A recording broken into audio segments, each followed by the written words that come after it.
Golden State Media Concepts bring you the Bible Study Podcast. Reflect and journey the Bible as together we study God's Word and be inspired. Bible study made fun and informative for all ages. It's the Golden State Media Concepts Bible Study Podcast.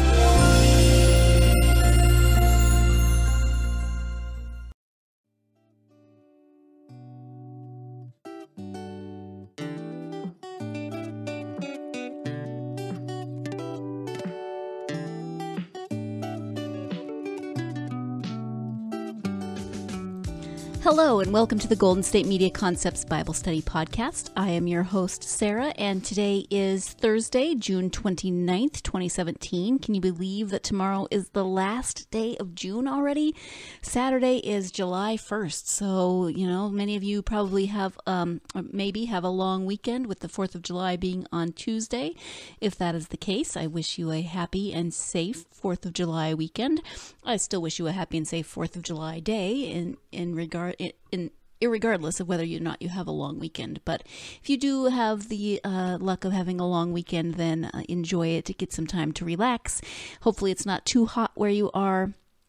And I keep saying this in both of my podcasts is hydrate. Just remember to hydrate, okay? It's so important when it's hot. If you're living somewhere where it's not quite so hot, then enjoy that, because those of us who are sweltering would love to have that.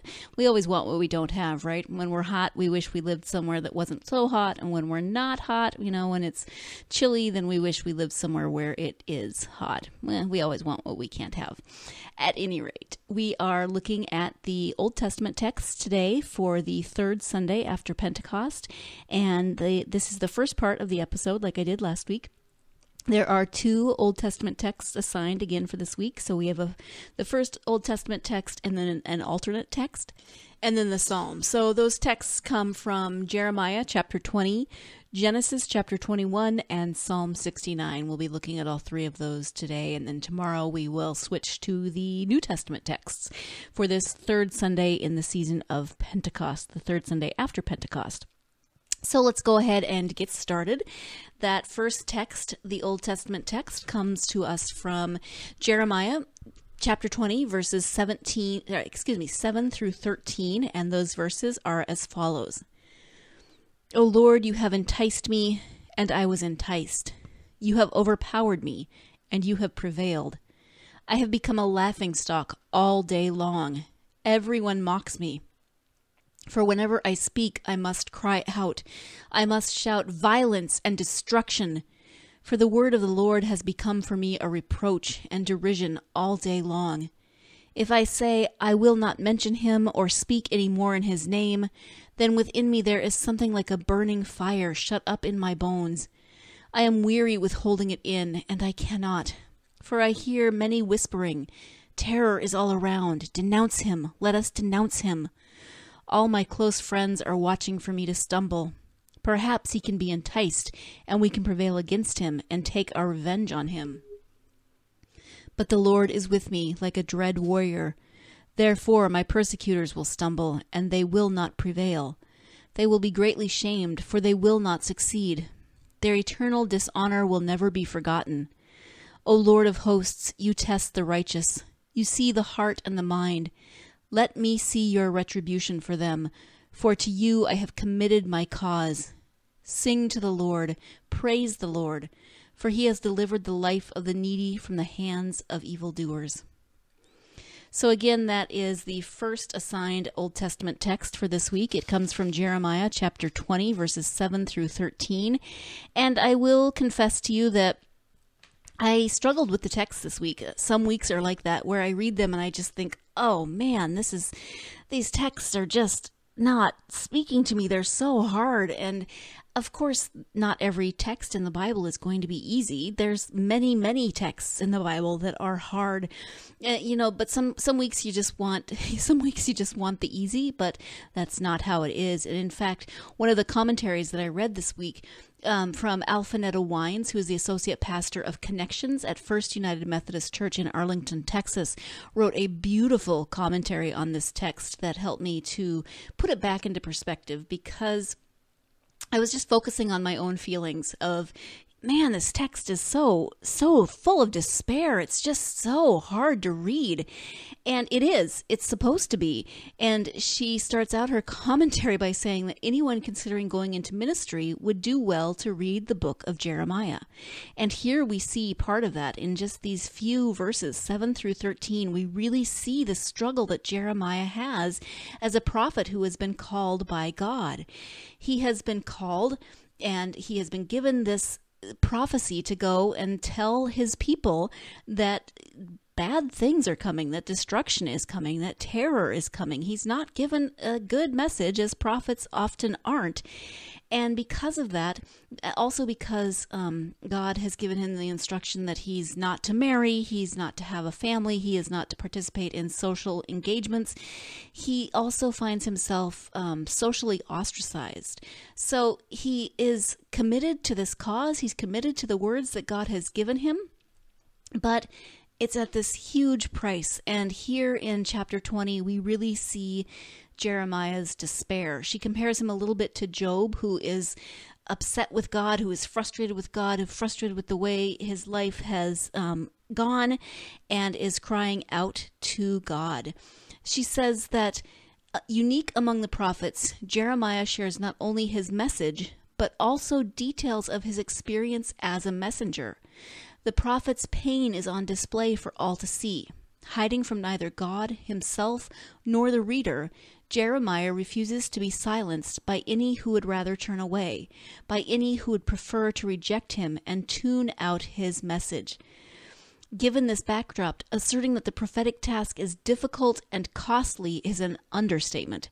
Jeremiah knows that people will likely not heed his warnings and that the foreseen devastation and destruction would become a reality. This realization breaks his heart. Jeremiah, I feel for Jeremiah. This is going to sound really silly, but I just want to hug him. I realize that he has been dead for a really long time, but that he's been called to do something extraordinarily important, to warn the people of what's to come, to try to get them to pay attention, as prophets are always given that task, to try to get the people to pay attention, to try to get the people to turn toward God. And his heart is just breaking because he knows that his words aren't going to be heeded. He knows that the destruction is going to come. He's doing his best, but what it's getting him is ostracized. He's lost his social connections. And as you know, we humans are social by nature. We crave that community. Even those of us who are intensely introverted need time of community. So Jeremiah is just at this place, and he is crying out to God. He is cursing, not only because of the message that he's been given to tell the people, but also because of the social death that he has experienced because of it. You'll see in the text where he's talking about the people, his friends, who are just waiting for him to stumble. They're just waiting for him to make a misstep so that they can prevail upon him. They can say, look, he stumbled and now we can take him down. This is not a nice way to live. He is stuck in this place. And yet he also says he wants to not speak these words that God has given him to speak. But when he tries that, when he doesn't speak, then he feels it throughout his entire body. He feels it in this intensely physical way, and he has to speak those words, even though he knows it's just going to make things more difficult for him personally. It is personal. This connection between, they say don't shoot the messenger, but for Jeremiah, the connection between the message and the messenger is intensely personal. So this is a difficult text. It's difficult to read about someone who is in such pain at God's behest. God has called him to this, and he's struggling because he doesn't want to deliver this message. He just doesn't want to deliver these terrible words that God has given to him to give to the people. You'll notice that a lot like in the Psalms, Jeremiah's words do move from despair and complaint to praise. I've talked about that before. And Ms. Wine's commentary says, his complaint helps him work through his feelings. From protest against Israel to protest toward God, he has come to terms with both personal and national situations. Knowing that he cannot help but continue his thankless task, Jeremiah ends up by lifting and praising God. And she continues, more than once, when faced with honest feelings, whether one's own or those of another, people are hastily advised to get on with it. Even in church, people are eager to put feelings aside without processing them. However, facing feelings honestly is essential to finding healing and wholeness for one's life. Jeremiah is an excellent example of how this process works. The wise person, she says, would do well to learn from him. This text is hard. It's still hard. I read it and I want to weep for Jeremiah, but I'm grateful for people who can put things back into perspective for me. You know I've studied Jeremiah before, but I didn't remember going into it just the deep extent of Jeremiah's pain. Sometimes things aren't going to be easy, and yet notice how honest Jeremiah is. He doesn't put on a happy face for the people or for God. He doesn't gloss it over. He is honest with God in saying, this sucks, God. You've given me a horrible task. It is making my life hell. But he's honest with God. He's honest in his relationship with God. And in the end, it moves him back toward praise of God. So we do have to take our first break of the podcast, but when we come back, we'll be talking about the alternate Old Testament reading for this week, and that comes from Genesis chapter 21. So stay tuned, and I will be right back. Want to find out what movies to go see? Then check out the GSMC Movie Podcast. It's your ticket to the latest movies, whether it's a new blockbuster event, romantic, comedy, or action flick. This show has got it all covered. They talk some what to go see now. Don't bother. What's hot on Netflix and everything in between. That's gsmcpodcast.com/movie-podcast. When it's all about the movies, it has to be this new show. Don't forget to like them on Facebook and follow them on Twitter. Visit gsmcpodcast.com for more info.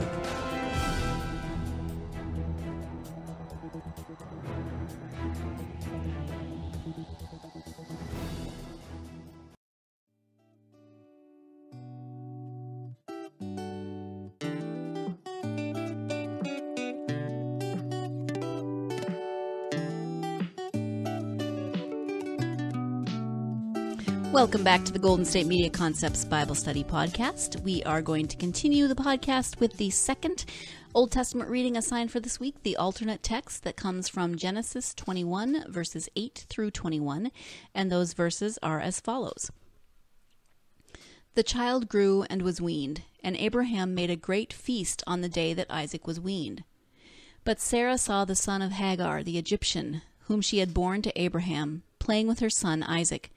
So she said to Abraham, Cast out this slave woman with her son, for the son of this slave woman shall not inherit along with my son Isaac. The matter was very distressing to Abraham on account of his son.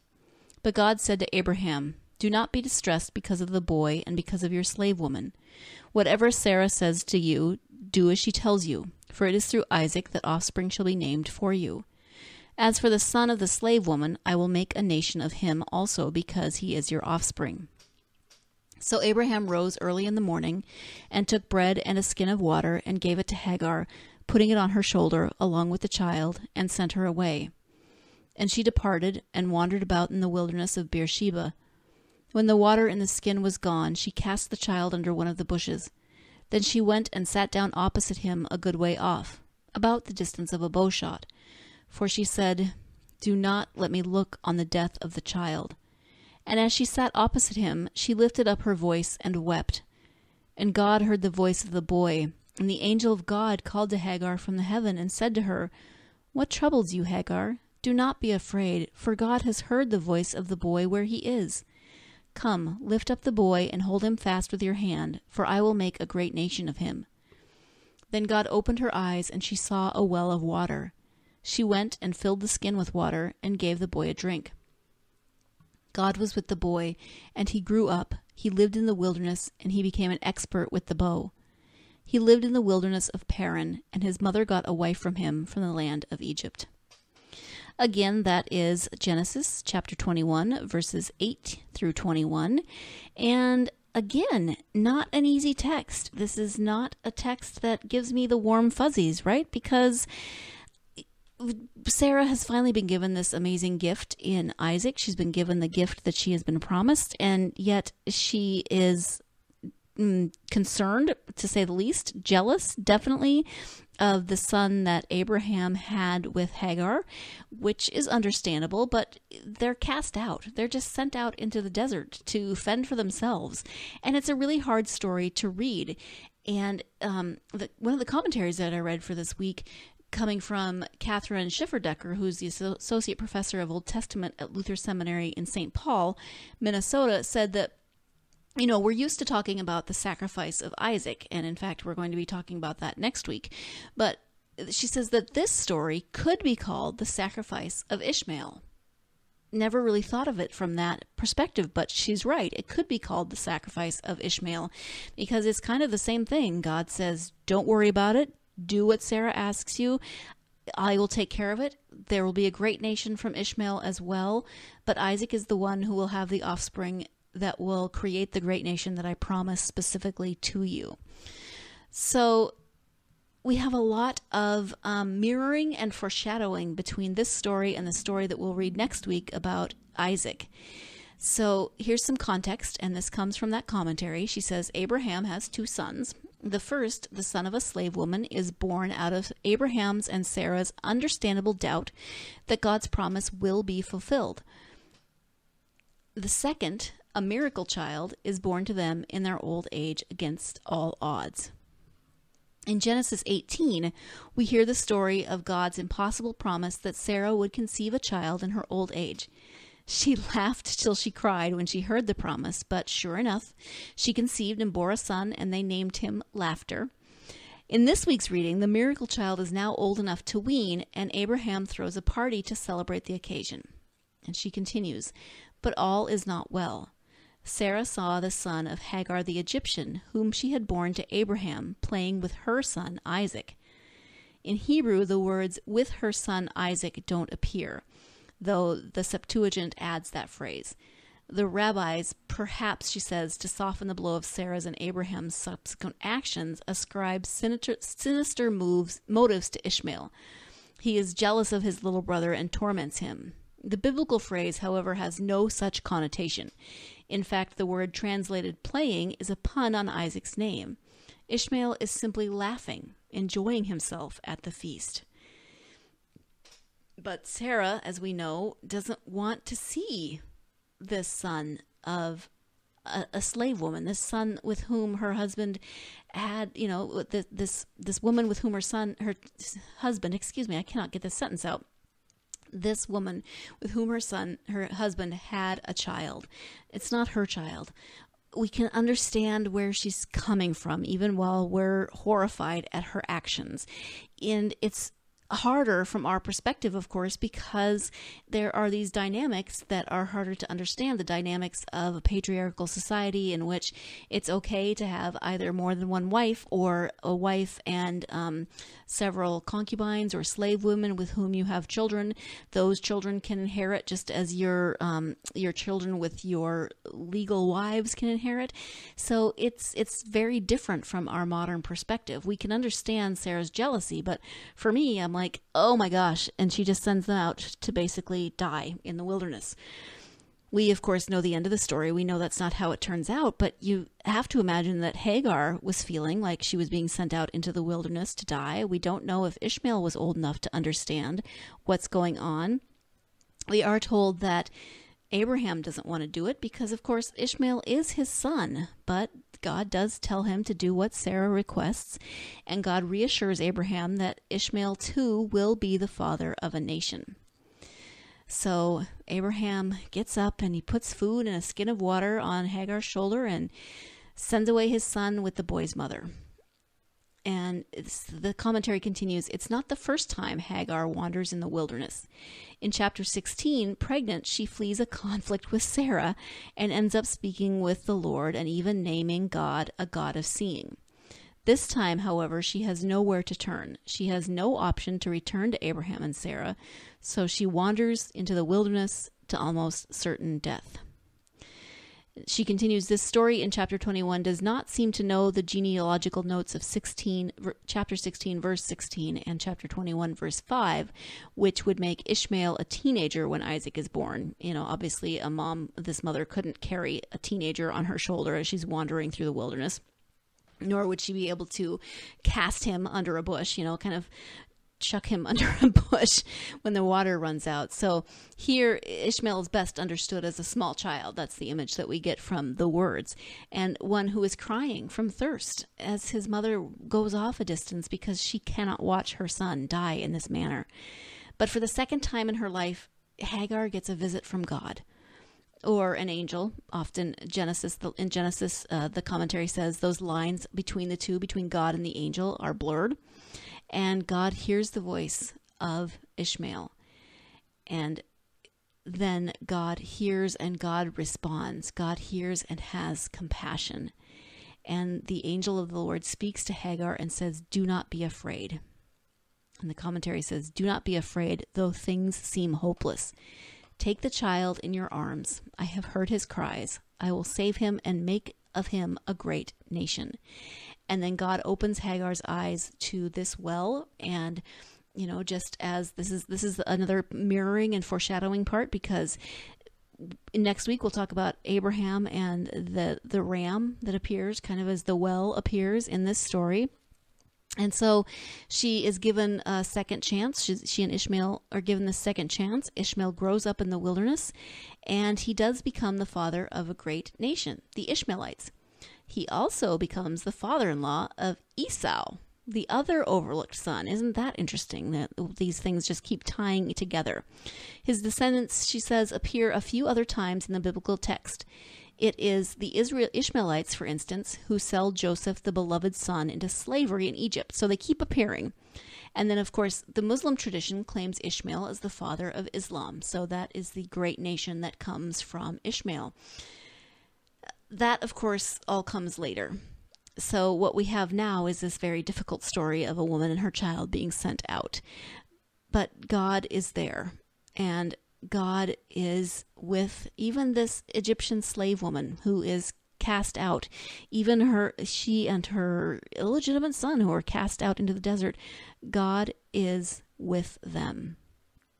And she says that God's choosing of one particular people and one particular line of that people, Isaac, not Ishmael, Jacob, not Esau, is a scandalous matter for many.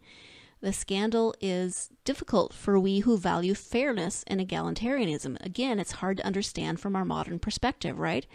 And yet that seems to be how God works in Genesis and in the rest of the Old Testament. The chosen people are called to high standards and to difficult trials. They are also blessed in order to be a blessing. They are to be a priestly kingdom and a holy nation.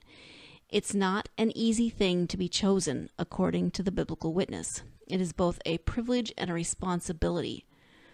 But, she continues, it must also be noted that election, according to this story, does not entitle one to exclusive claim on God's care or God's presence. God was with the boy. God is still with Hagar and Ishmael. God cares about and provides for this son of Abraham too, and God was with the boy. She concludes that it's easy to overlook this story of Ishmael and set as it is between the story of Isaac's miraculous birth and the story of his near sacrifice. Yet it's worth pausing and considering what Ishmael's story tells us about God's care and providence. And I find it interesting that what she says about being a chosen people, being a chosen nation, isn't easy, because that so very much ties into what we were just talking about with the text from Jeremiah, right? And yet it also talks about this the son who's not chosen. He's not chosen to be the father of the great nation, of the Israelites, of what we come to know as the Jewish people. And yet God does not abandon him. God does not abandon him, nor does God abandon Hagar. But instead they are just put on a different path. So it's really an interesting story, and it's one that is going to, I think, stick with me a little bit this week as I ponder what all of this means to be sent out, but to be, to still have God with you, what it means to be called by God, and still it's never easy. Abraham was called by God, and his life definitely had some challenges, and we're going to see another one of those challenges next week. And yet God is present through all of that. God is present with those who are chosen specifically. God is present with those who aren't chosen specifically. And even those who aren't chosen specifically are still given a task, are still given a promise, are still, Ishmael is still the father of a great nation. So there's a lot to think about in this text. It seems at first like just kind of a terrible text of a woman being sent out with her son to possibly die, or then, a text about God's provision. But there's a lot of layers in this text, and those layers are going to continue sifting for me as I think about them over the next week.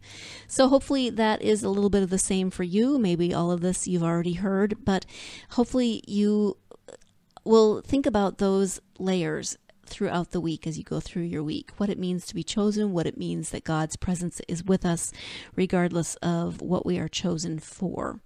We are going to take our second break of the podcast, and when we come back, we'll be concluding with Psalm 69. So stay tuned, and I will be right back. Tired of searching the vast jungle of podcasts? Now listen close and hear this out. There's a podcast network that covers just about everything that you've been searching. The Golden State Media Concepts Podcast Network is here. Nothing less than a podcast bliss with endless hours of podcast coverage. From news, sports, music, fashion, cooking, entertainment, fantasy, football, and so much more. So stop lurking around and go straight out to the Golden State Media Concepts Podcast Network. Guaranteed to fill that podcast itch. Whatever it may be. Visit us at www.gsmcpodcast.com. Follow us on Facebook and Twitter, and download us on iTunes, SoundCloud, and Google Play.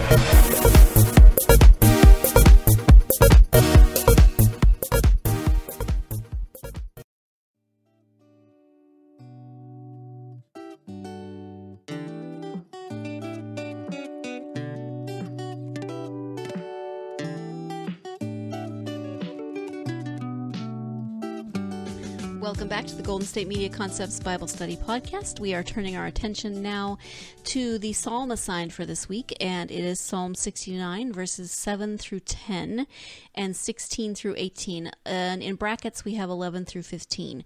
So as I've mentioned before, but I will say again for those of you who may not have heard me say it before, anything in brackets is optional, but here it's actually the verses that fill in those texts. So 7 through 10 and 16 through 18, 11 through 15 are simply the verses in between those. So it makes sense that you would include them even though they are optional. So this is Psalm 69, verses 7 through 18. It is for your sake that I have borne reproach, that shame has covered my face. I have become a stranger to my kindred, an alien to my mother's children. It is zeal for your house that has consumed me. The insults of those who insult you have fallen on me. When I humbled my soul with fasting, they insulted me for doing so. When I made sackcloth my clothing, I became a byword to them. I am the subject of gossip for those who sit in the gate, and the drunkards make songs about me. But as for me, my prayer is to you, O Lord. At an acceptable time, O God, in the abundance of your steadfast love, answer me. With your faithful help, rescue me from the sinking in the mire. Let me be delivered from my enemies and from the deep waters. Do not let the flood sweep over me, or the deep swallow me up, or the pit close its mouth over me. Answer me, O Lord, for your steadfast love is good. According to your abundant mercy, turn to me. Do not hide your face from your servant, for I am in distress. Make haste to answer me. Draw near to me, redeem me, set me free because of my enemies. And again, that is the psalm that is assigned for this week, Psalm 69, verses 7 through 18. And I'm going to say it again. You maybe can understand why I was feeling a little frustrated with this week's text. This is very similar to what we read in Jeremiah about a righteous, faithful person who is suffering. Suffering, once again, is a theme that we have going on in these texts, and we've had a lot of texts about suffering in the last couple of months, and it can be hard to continue talking about suffering, and yet these are the texts that we've been given.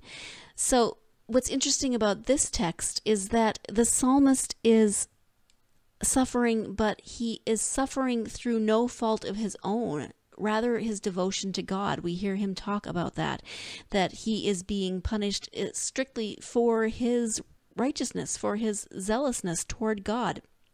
He is an innocent sufferer, even a righteous sufferer, and he claims that he suffers for God.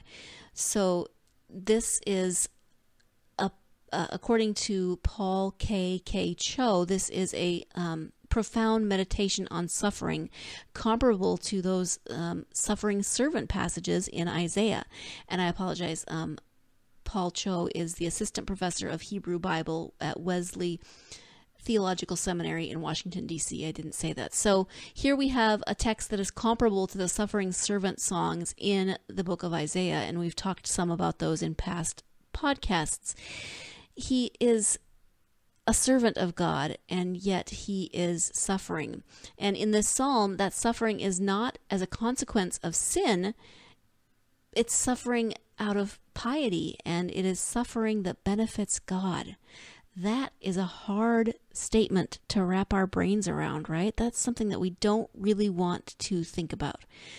But this psalm talks about the reality of suffering, and as suffering, according to the commentary, is an undesirable experience for the righteous. The psalm does not glorify suffering as an opportunity either for education or for demonstrating the virtue of patience, even if suffering can be those things. The psalmist simply decries his suffering and petitions God for swift deliverance. And so we saw that in the psalm when the psalmist was basically pleading with God, hear me, give me a swift answer to my quest, or to my request. Make haste to answer me. He says, I am in distress and I need you to relieve me of this suffering, God. So he doesn't glorify the suffering, but simply complains honestly to God, a lot like Jeremiah, right? And in this psalm, according to Cho, complaint is presented as a righteous and faithful expression of hope in God. And that's what I want to look at tonight, because I know so many people who don't feel like they should be angry with God or complain to God or take those more negative feelings to God. They feel like their prayer should be hope-filled. It should only be, full of praise and full of requesting God's help, but not ever being angry with God, not ever being frustrated with God, not ever having those other sort of darker emotions that we are subject to as humans. And yet here today, we have two texts that are specifically showing two different people who are righteous. One is a prophet, one is a servant of God, and yet they are really taking it to God in these texts. They are complaining to God. They are saying, God, we are doing all of these things on your behalf, and yet our lives are not going well. We are suffering. And so it's presented as this honest way of engaging with God. And I love that, because we can take whatever we are feeling to God through prayer. We shouldn't ever feel guilty for, taking our anger to God. What we should do, it's like any relationship. When you're angry with someone, you should talk to that person about your anger, right?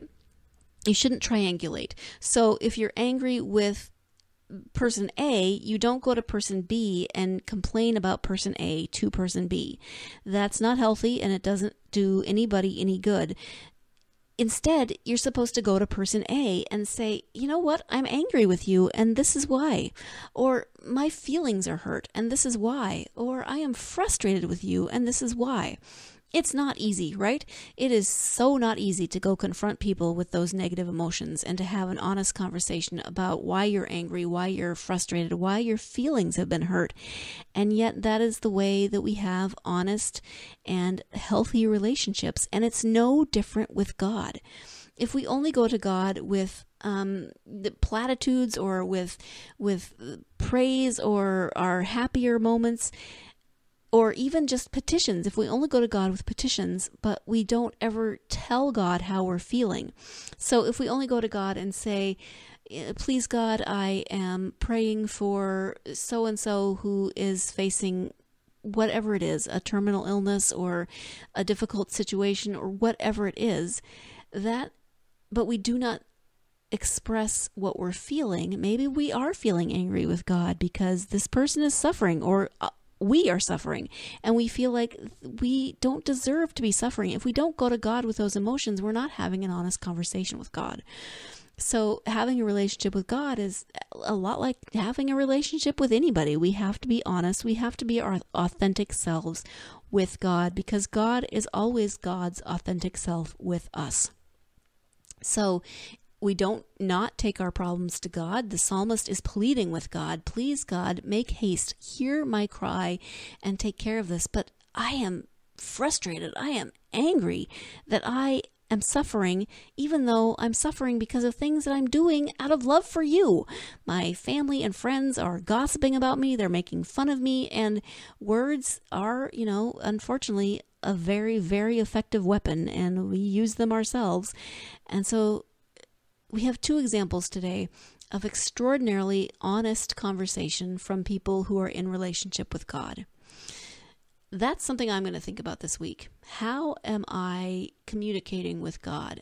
How am I being my true and authentic self in my communication with God? And if you would like a little homework assignment, I would encourage you to do the same thing. Think about how you are in your relationship with God. How do you speak to God in prayer? How do you approach your relationship with God? And that's where I'm going to leave it for tonight. I hope that you will join me tomorrow when we will be looking at the New Testament texts that are assigned for this week. Those texts come from the Gospel of Matthew, as well as the New Testament text from Romans chapter 6. So the Gospel of Matthew and Romans chapter 6, that's what we'll be discussing tomorrow. Those are the New Testament texts assigned for this third Sunday after Pentecost. In the meantime, you can find all of our podcasts at www.gsmcpodcast.com. You can download those podcasts on iTunes, SoundCloud, Stitcher, Google Play, all of those great apps that you can use for your mobile device. And you can follow us on social media, Facebook, Twitter, Tumblr, Instagram. Come hang out, make a comment, like a post, whatever it is that you want to do, but come follow us on social media. I hope that you have a wonderful day. I hope you'll join me again tomorrow. And in the meantime, I hope that, as I always say, you remember that you are a beautiful and beloved child of God. Thank you. You've been listening to the Golden State Media Concepts Bible Study Podcast, part of the Golden State Media Concepts Podcast Network. You can find this show and others like it at www.gsmcpodcast.com. Download our podcast on iTunes, Stitcher, SoundCloud, and Google Play. Just type in GSMC to find all the shows from the Golden State Media Concepts Podcast Network, from movies to music, from sports to entertainment, and even weird news. You can also follow us on Twitter and on Facebook. Thank you, and we hope you have enjoyed today's program.